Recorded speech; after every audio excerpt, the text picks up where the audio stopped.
Hi, I'm Alexander, and welcome back to Green Course channel.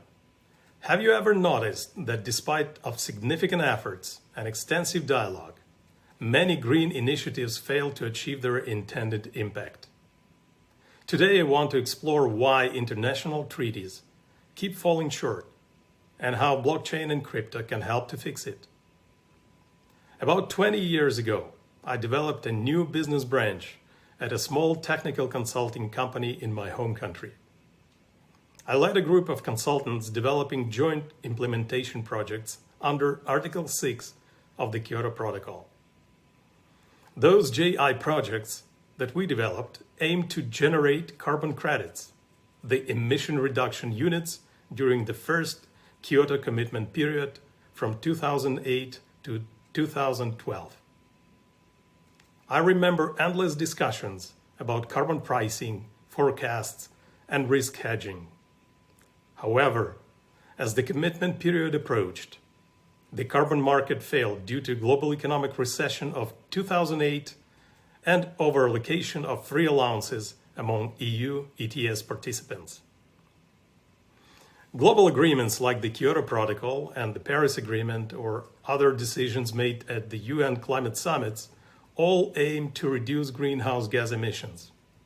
However, it seems like a black swan always appears right after parties reach an agreement.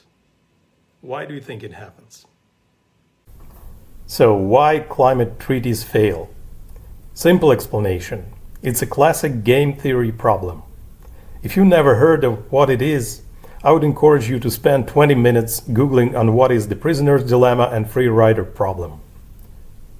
Every country wants climate stability, but nobody wants to pay the price alone.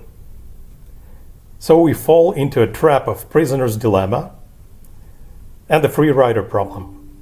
Everyone is waiting for someone else to act, fearing that their own efforts will put them into competitive disadvantage. Meanwhile, the emissions keep rising. But what if we flip the script? What if we create a system where climate action pays off immediately and transparently and without political bias? Here's where climate cryptocurrency comes in. Imagine this. What if the real sector emission reductions can get tokenized, at least for hard-to-abate industries?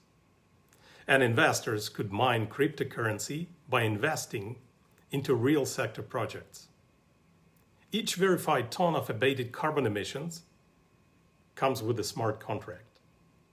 Think of it as a proof of decarbonization. Now let's compare two approaches. This comparison table clearly illustrates the systemic failures of traditional climate treaties and how blockchain-based climate crypto can offer superior alternatives. Where treaties rely on trust, vague incentives, and slow bureaucratic processes, crypto solutions introduce automation, financial rewards for verified emission cuts, and real-time accountability.